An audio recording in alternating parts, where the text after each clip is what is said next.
Bismillah, alhamdulillah, wassalatu wassalamu ala rasulillah wa ala alihi wa sahbihi ajma'in. We begin in the name of Allah, all praise and glory be to Allah, and may His finest peace and blessings be upon His Messenger Muhammad sallallahu alayhi wa sallam, and his family and his companions and all those who tread his path.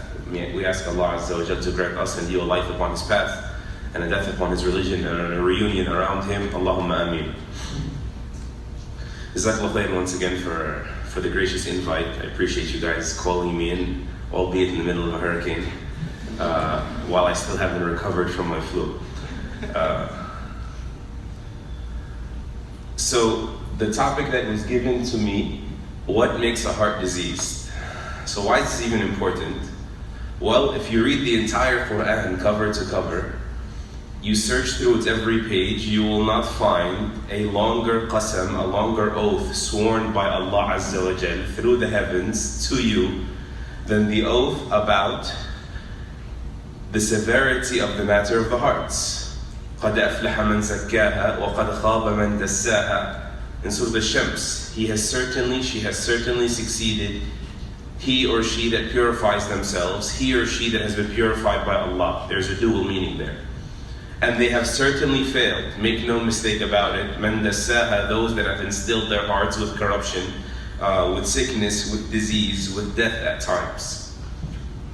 That's what it all comes down to, and that's why we find the greatest of human beings, those that had the sharpest perceptions and the greatest wisdom, focused on this above all else.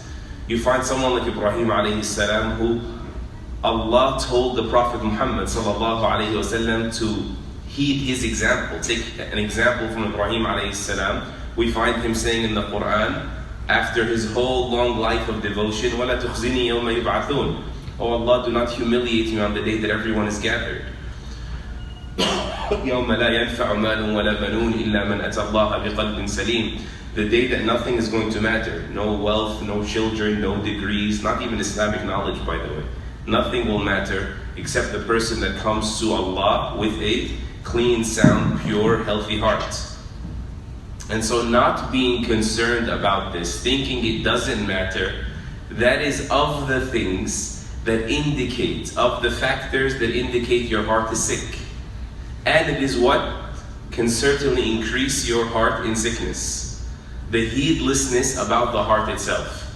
When you're never inspecting it, when you're not making dua for it all the time, that's of the signs that you're ill, that you're in danger. And that is why the Prophet ﷺ was anything but that. Our mother Salama radiallahu anha, she said to us that the most frequently made dua, supplication of the Prophet ﷺ was Ya muqallib al-qulub thabbit qalbi ala dinik. O turner of the hearts, keep my heart firm on your deen. How often do you say that? How often do you say that present-mindedly? And he was even asked, why this particular dua you say so often? And he said, إِنَّ الْقُلُوبَ بَيْنَ أَصْبَعَيْنِ مِنْ أَصَابِعِ الرَّحْمَنِ يُقَلِّبُهَا كَيْفَ يَشَاءُ. Because the hearts are right there, all of them, between the two fingers of the most merciful. Nobody should think if Allah flips the hearts as He wishes, then we have no say in it. That's it, there's nothing to be done, it's all up to Allah. No, the point of the question which bore that answer was the fact that he was always asking Allah, appealing to Allah. And so the fact that you care enough has an effect on how much care you will receive from Allah regarding your heart. We have to be invested in this enterprise, hugely invested.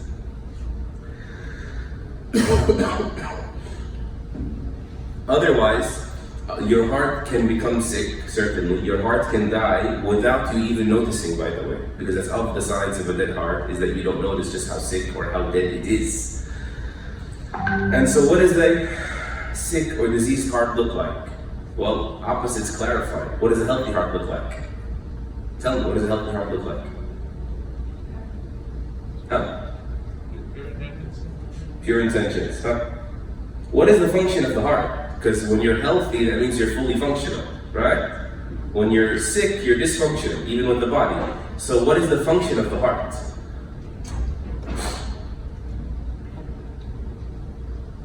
Who has the answer? The function of the heart is what? To recognize Allah subhanahu wa ta'ala. To love Him, that is the meaning of ibadah. We said that last year in R2R, by the way. That is the meaning of ibadah. The epitome of worship is love, adoration. So for you to recognize Allah, as a result of that you love Him, and as a result of that it translates into actions, meaning what? You prefer Him, you prefer what He prefers over anything else you prefer. That's what a healthy heart looks like. And so a diseased heart is the very opposite of that now. You reverse it. A diseased heart is going to be a heart that struggles at recognizing Allah, struggles at loving Him, struggles with loving Him, and struggles to give precedence to Him, what He wants over you and what you want. Shaykh al-Islam ibn Taymiyyah rahimahullah, he also has a nice classification that I'll try to simplify here today, even though in the short time it's going to be challenging. He said if you read through the Quran, Allah Azza wa Jal over and over again highlights the fact that a healthy heart has two qualities. What are those two qualities? He said the quality of light, nur, and the quality of life. Life meaning activity, energy, strength. So light, meaning a healthy heart is filled with light. The light of faith is within it. It radiates within it. The light of Iman, the light of guidance is in that heart. You see things clearly as they are. That doesn't, light of faith, that doesn't mean I believe that Allah exists, I have faith in God's existence. No. You believe that God is great. You recognize Allah's perfection. And then as a result, you worship Him as though you see Him. As though you see Him how? With your heart, the lights get turned on in your heart. You are observant of Him. Does that make sense, guys? That's the first quality. A heart that is filled with light, illuminated, has good reception, clarity, communication between it and Allah subhanahu wa ta'ala. The second quality we said is what? Light and life. It is driven, it is passionate about doing good, seeking out good. Allah is the ultimate good, but all the other forms of good that Allah spelled out for us, the things that He told us are pure, are good, and are in our own best interests. That is a healthy heart. Illuminated, filled with light, and filled with life, spiritual energy, passionate about the right things. So now reverse it to get to our topic. What does a diseased heart look like? The opposite of light is what? Darkness. And the opposite of strength is what? Weakness. So a diseased heart has these two qualities. Number one, it is a dark heart. It is dim, dark. And that is why it is always suffering from doubts, suffering from confusions, suffering from blindness, so many different things. So for example, a diseased heart is one that is blurry vision, doubtful, confused about the realities of faith, confused about its belief in Allah Azza wa Jal, confused in its belief about the angels, confused in its belief about the ghaib.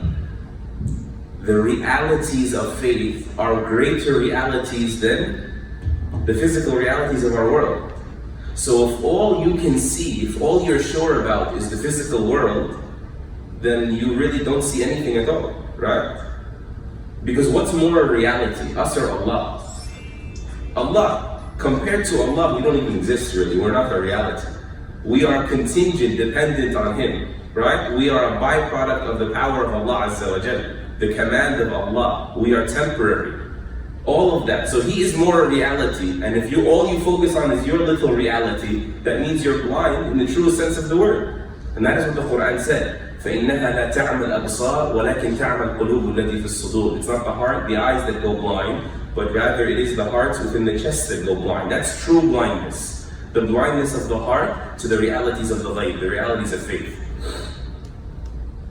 And also, blind to what else? You're in the dark about another reality. The reality of your own existence in the hereafter. The reality of the akhirah. A diseased heart is not very aware of the akhirah.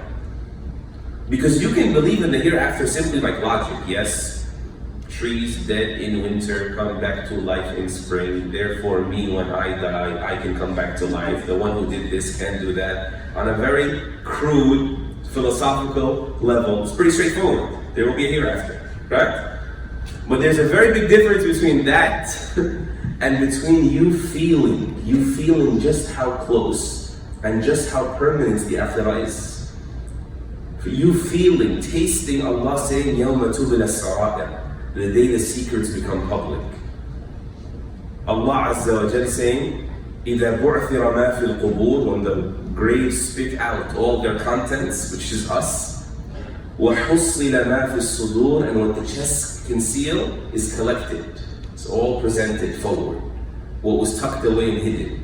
When the Prophet ﷺ says, إِنَّ الْجَنَّةَ أَقْرَبُ إِلَىٰ أَحَدِكُمْ مِنْ شِرَاكِ نَعْلِهِ وَالنَّارُ كَذَلِكَ, paradise is closer to one of you than the strap of your sandal, meaning your shoelace. See how close your shoelace is to you? If you have shoelaces, or a strap on your shoe or on your boot. Jannah is closer to you than that, isn't it? There will come a moment when you put your shoes on, you put your clothes on, you button yourself up, someone else will unbutton you. You will be in a different world. That could happen at any given moment. To feel the closeness, the reality of the hereafter, is of the signs of a healthy heart. And of the signs of a diseased heart is darkness, being in the dark about just how real, just how close the hereafter is. Is this clear to everyone? By the way, this darkness, no one likes to be left in the dark. It's human nature, right? This darkness causes the human being a great deal of anxiety, a great deal of pain. Think of just being in the dark about the hereafter, not really sure, not really thinking about it much. Do you know how painful that is? Think of many of the secondary diseases of the heart, like envy. When you envy someone, why do you envy someone?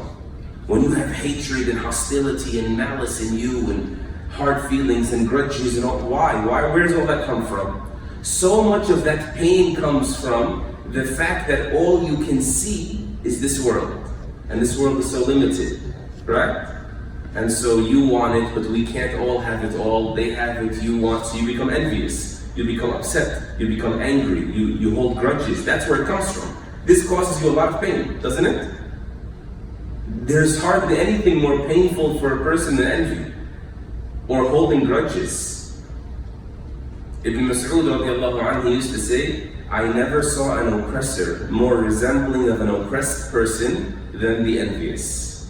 Like, you're the oppressor, you shouldn't be hating on what they have and jealous of what they have, but you are hurting more, though you're the one that is inflicting this violation on the other person. And grudges and hate, this is a toxic way to live, right? It's like, as one person says, drinking poison, waiting for the other person to die. That's not going to work very little. And so the pain that comes with disease, just like physical disease hurts, the pain that comes with the spiritual disease is a reality.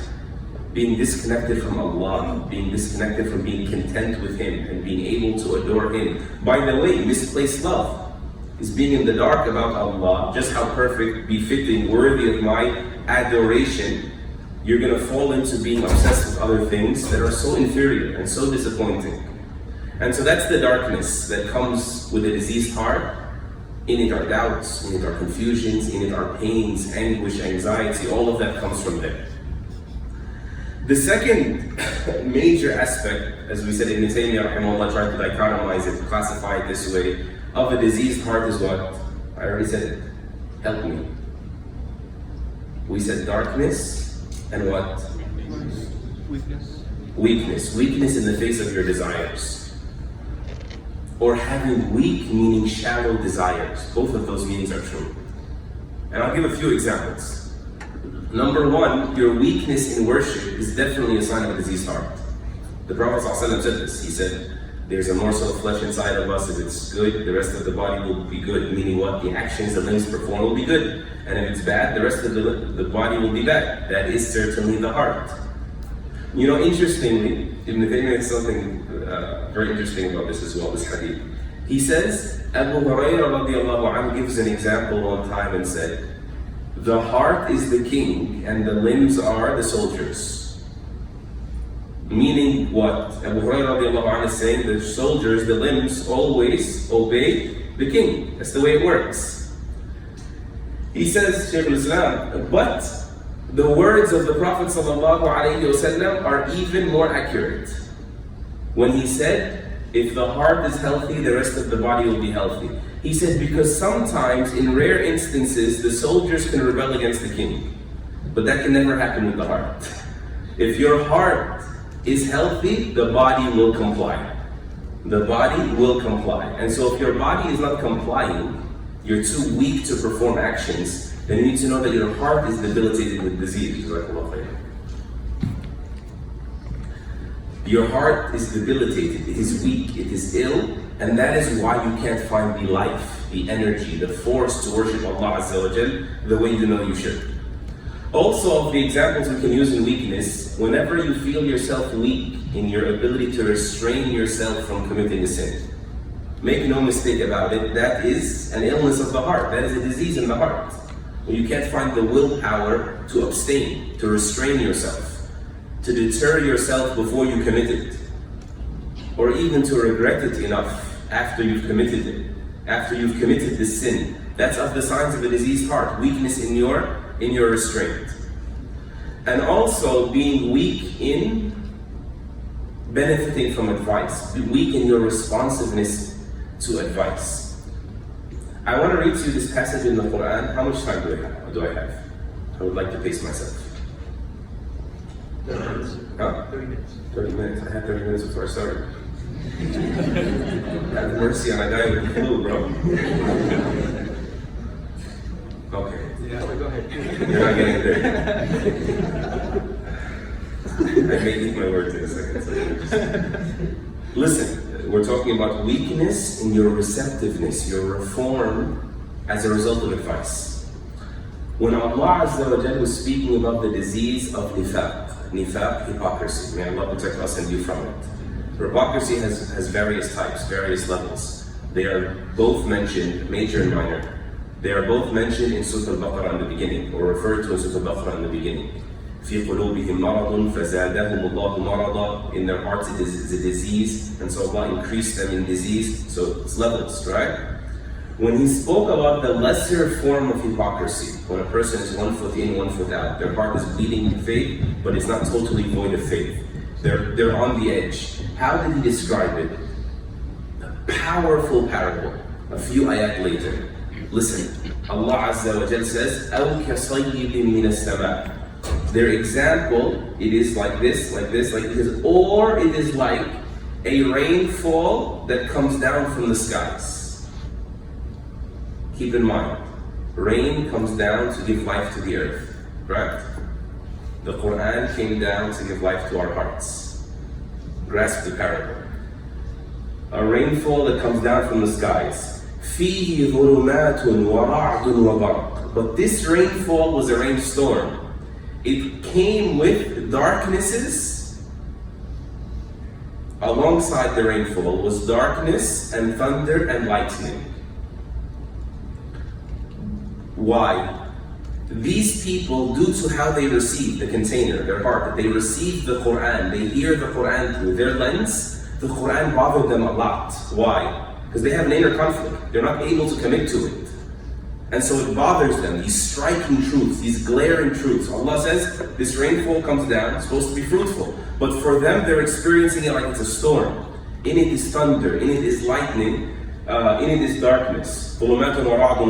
يَجْعَلُونَ أَصَابِعَهُمْ فِي آذَانِهِمْ. That cause them to stick their fingers in their ears. They wish they never had to hear this, they had to go through this. حَذَرَ الْمَوْتِ, out of fear of dropping dead. وَاللَّهُ مُحِيطٌ بِالْكَافِرِينَ. Allah is fully encompassing of the disbelievers. Allah says, يَكَادُ الْبَرْقُ يَخْطَفُ أَبْصَارَهُم. The lightning strikes almost snatch away their eyesight. It's so bright. You ever seen one of those photographs during the lightning when it looks like it's daytime? In that moment when they catch it just right, it illuminates the entire world for that moment. Allah says the lightning strikes are so bright it almost blinds them. The truth is so glaring and obvious and painful for them. كُلَّمَا أَضَاءَ لَهُمْ مَشَوْا فِيهِ. Listen, but what is lightning also? Lightning is also very momentary. It's a flash. He says every time it gets lit up for them, they walk in it, they walk in the light.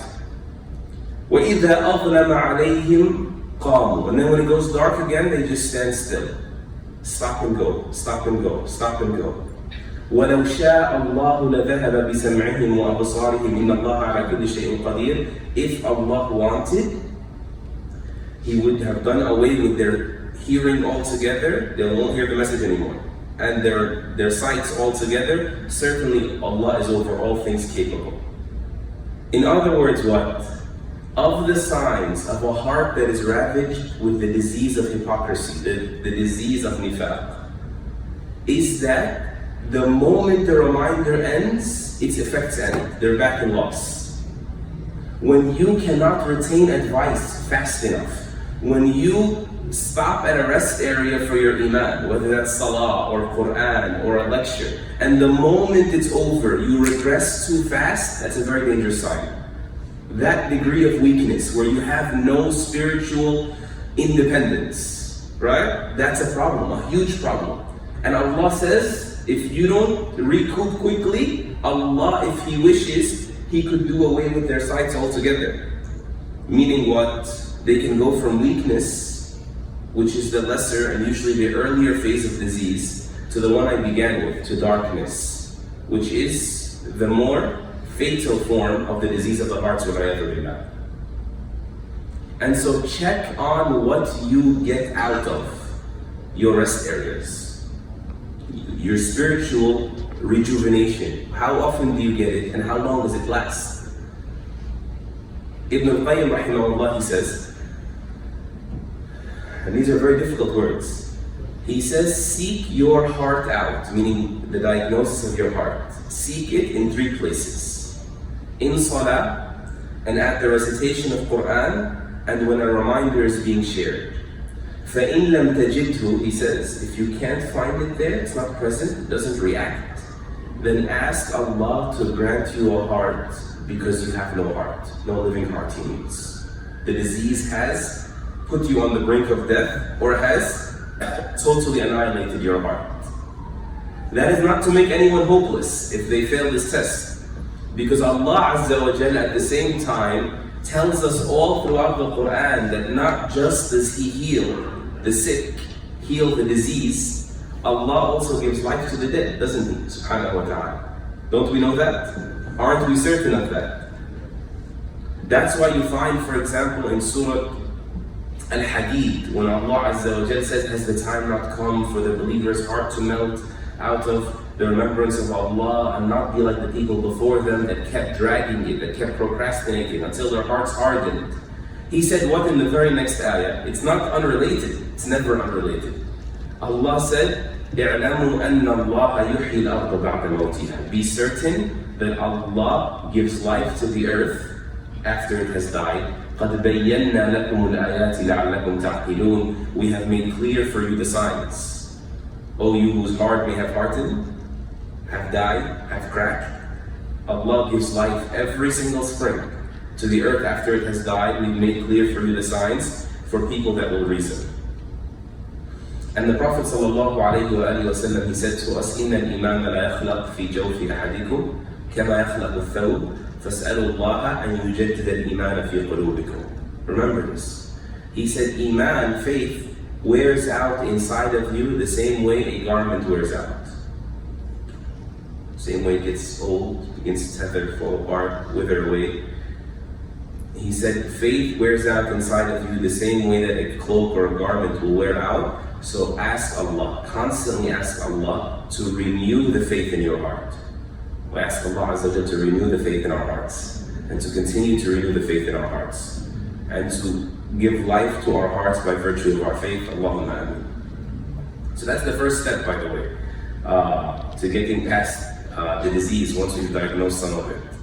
You ask Allah with any dua that you know, by the way. This is just one dua. The Prophet ﷺ taught other du'as as well, very beautiful du'as. Allahumma ati nafsi taqwaha wa zakkiha anta khayru man zakkaha. Oh Allah, grant my soul its piety and purify it. You're the best one that does so. Anta waliyuha wa mawlaha. You are its guardian, you are its master. Very beautiful dua, complete surrender. But it shows that you're also invested in this.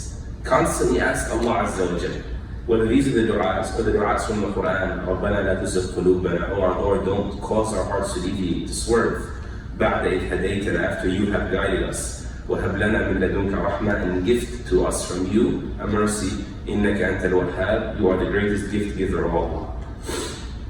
And then the next thing we're going to do, after being diligent to constantly ask Allah Azza wa Jalla to protect our hearts, purify our hearts, cleanse diseases, renew our faith, all of this, you're going to have to put in the work in a different way as well. This work, it should begin, by the way, but this lecture, there's no time for that. Begin with you studying how your heart functions. Like Allah blessed us with a deen that teaches us the mechanics of our heart. You would not be able to know it if Allah didn't reveal it.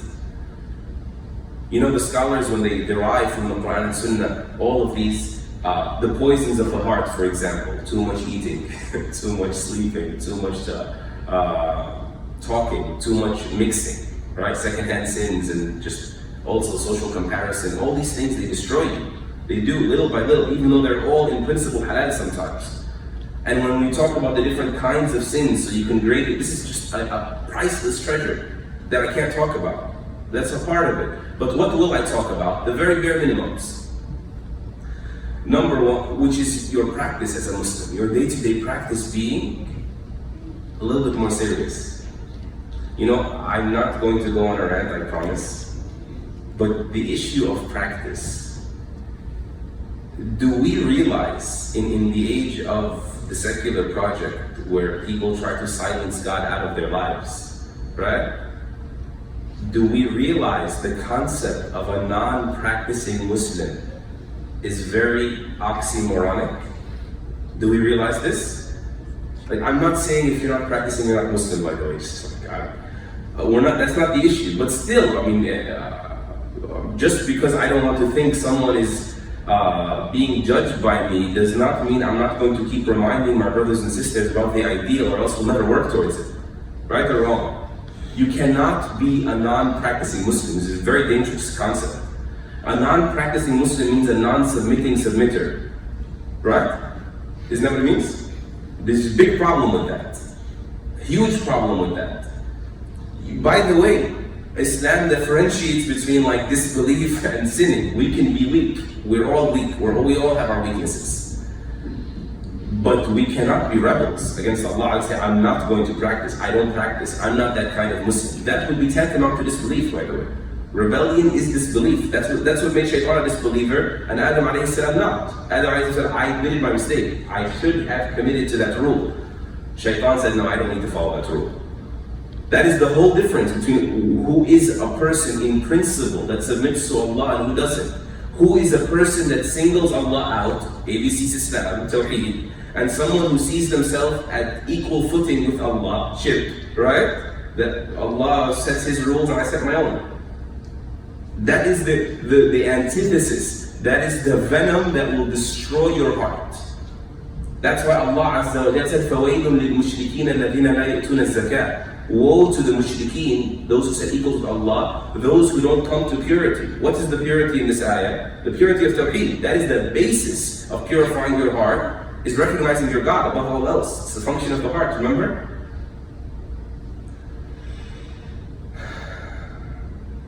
Yeah, there's a lot to be said about this. The Tawheed of Allah Azza wa Jal is your contract with Him. Whomever tears up the contract, their heart falls apart.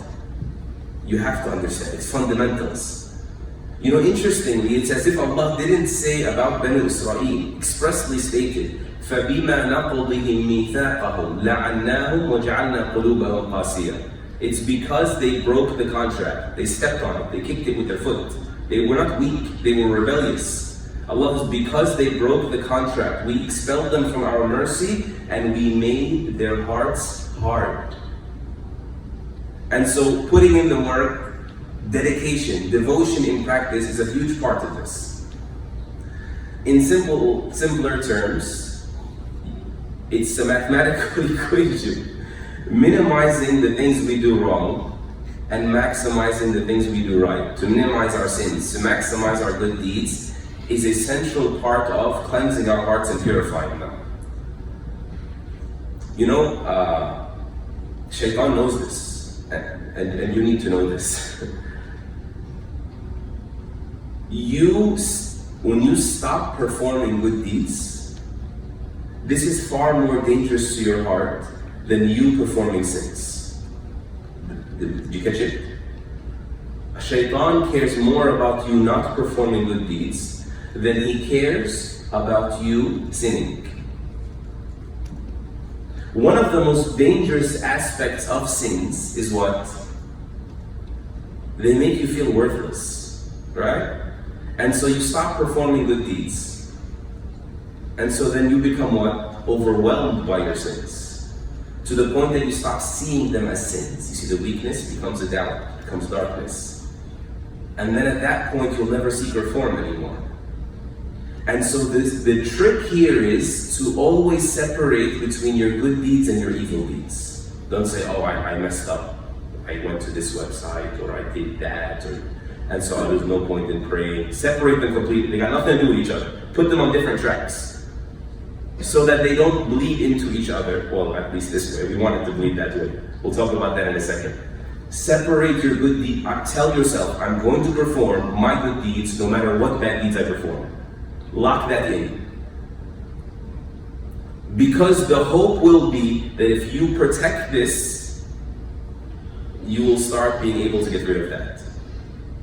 Hudayf ibn al-Yaman radiallahu anhu, he said, it's reported also by Ali ibn Abi Talib, and some attributed to the Prophet ﷺ, it's probably the words of the Sahaba, very profound. He says there are 4 types of hearts to this point now, of maximizing good, minimizing evil in your life gradually, for the sake of your heart. He says there are 4 types of hearts. There is a heart which is like a radiant lamp, remember? He says this is the heart of the believer.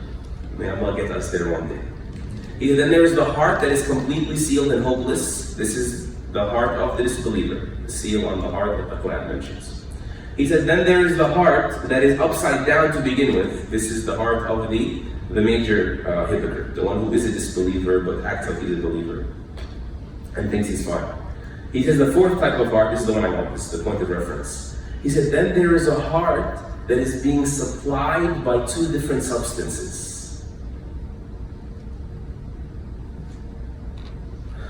Imanun wa nifaq. This is probably where we are, and so pay extra attention. A heart that is being supplied, imagine like a pool of water that has like 2 hoses or 2 streams pumping into it. This is your heart. A stream of faith, you're being pumped with faith, right? Health, life, light, all of that stuff. And a stream of hypocrisy, doubts and confusions and weaknesses and temptations and desires, right? He says, فَأَيُّهُمَا غَلَبَتْ غَلَبَتْ عَلَيْهِ. Whichever of them becomes dominant, that's who that person is. And so what are you trying to do when I tell you maximize your good and minimize your evil little by little, don't let your evil spill over into your good, try to reverse. You're trying to tighten this valve that's pumping into your heart as much as possible and trying to open this valve carefully as much as possible. That is the project of rinsing with good the evil, the disease from the heart. And so some people say, like, I'm starting to read Quran, I'm doing this, but I still have my same weaknesses. I'm still suffering from my same, whatever it may be. Are you getting a blood transfusion without closing the wound? Sometimes we do that, right? You're hearing Quran from here, and then you're hearing like toxic lyrics from there, right? So like, how is it supposed to work exactly? You're pumping both at the same time. Or, forgive me, this is probably the most common, obscene images, right? Like you think it's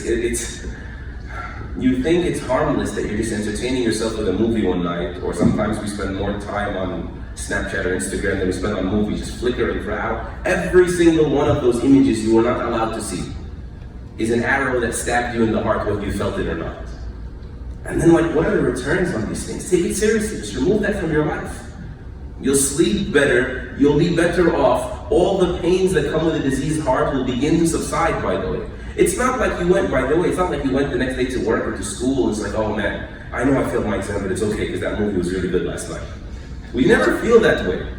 It's patchwork, isn't it? It's so worthless. The returns stink on it. We know one of the poets, he says about this concept, he says, نُرَقِّعُ دُنْيَانَا بِتَمْزِيقِ دِينِنَا فَلَا دِينُنَا يَبْقَى وَلَا مَا نُرَقِّعُ. He says, we patch up our dunya, like we feel nice for a moment. And I'm gonna have to get back to reality. Because we feel nice for a moment, we patch up our dunya by tearing apart our deen. So neither does our deen remain to serve us, nor does that which we are patching up. Neither of them remain. So what's the point? And so please be extremely careful about this, to think this is fine, to think this is harmless, to allow these inlets of yours pour disease into your heart. You know, I'll give you an example that one of my shuyukh, is a very funny example. We may not be able to relate as much. There's a little bit of a generation gap, but I'm sure you guys are intelligent enough to draw a parallel, to extend it to your own lives. Or maybe you guys can relate. Because I don't watch movies, but I get forced on airplanes sometimes, and I have to see all the garbage on all the screens. And if it's an international flight, that means a lot of Indian movies. If there's a lot of Indian movies, that means the same exact storyline every single time, right? Allah protect us. I didn't know you guys say I mean by giggling. But yeah, you know the story of the eloping, the runaway girl?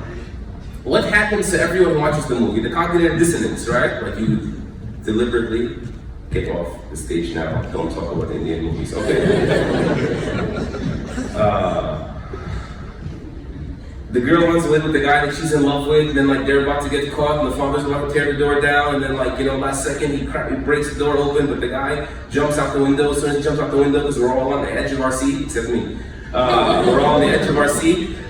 Suspense-filled thriller, and then the kid gets out in the nick of time, and then everyone who's watching says what?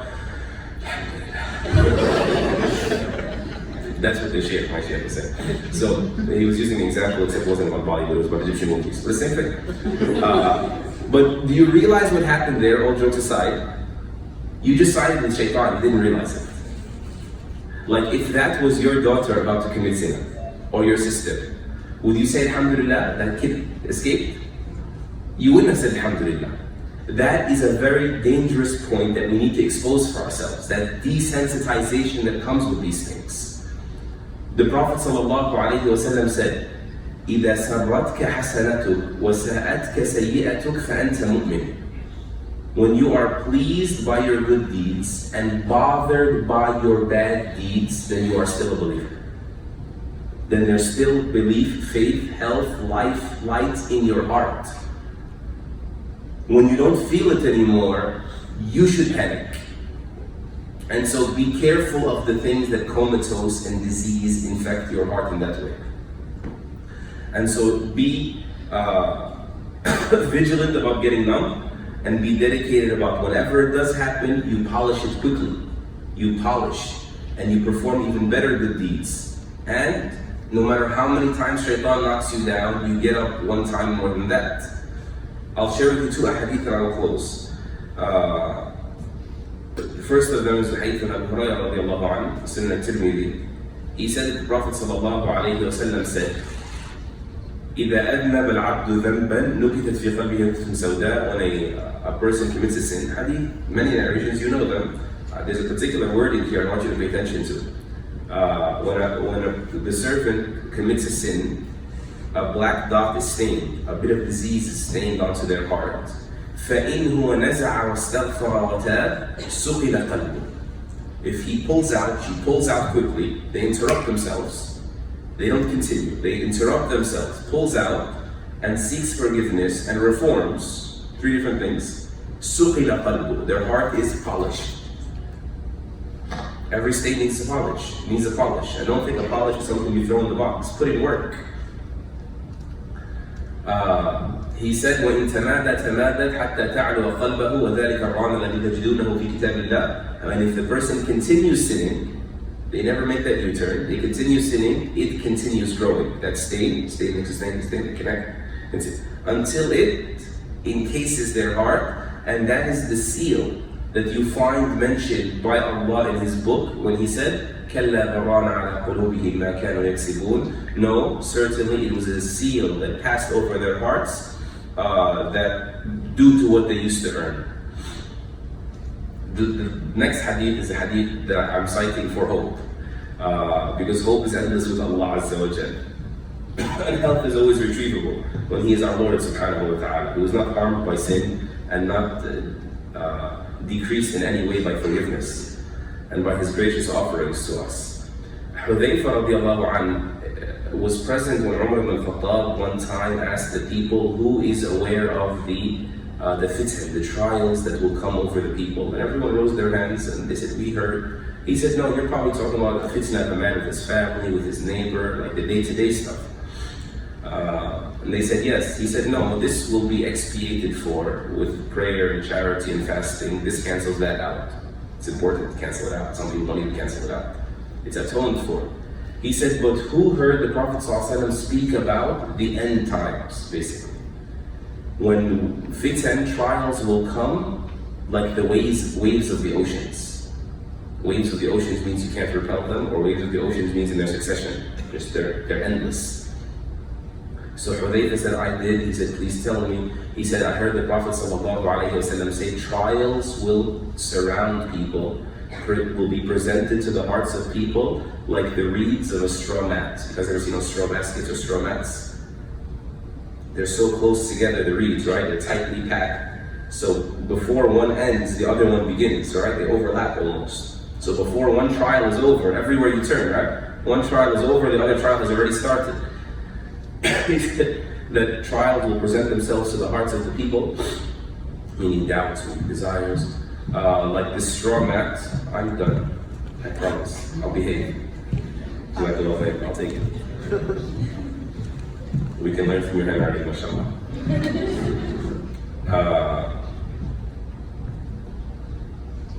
He says, any heart that indulges in this trial, meaning fails this test, meaning falls into this temptation or doubt, gives into it, buckles in front of it, a black dot is placed on the heart, and every time a heart resists, rejects one of these trials, one of these fitan, a white dot, this is what I want, a white dot is stained onto that heart, or should I say stamped onto that heart. The heart becomes gradually healthy. It's not just it gets worse, it also gets better every time you simply resist. Every time you stand your ground, you remain at your post, you do what you need to be doing, you take it seriously. He says, listen, until there become two types of hearts. I'll mention the second one first.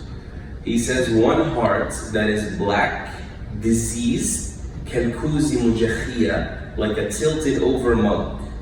You can't put anything inside when it's upside down, right? The device goes in, slips right out, right? This is the disease of hypocrisy, may Allah protect us. He says, like a tilted over mug, لا يعرف معروفا ولا ينكر منكرا إلا ما أشكل من هوى.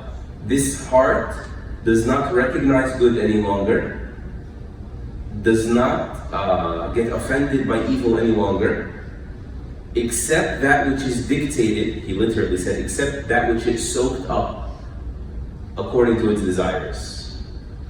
The person whose desires become his commander, his God, her God, the other heart, he said, alayhi salatu wasalam, وَقَلْبٌ أَبْيَضْ مِثْلُ الصَّفَا, and a heart that is white, from how pure it is, مِثْلُ الصَّفَا, like the mountain stone.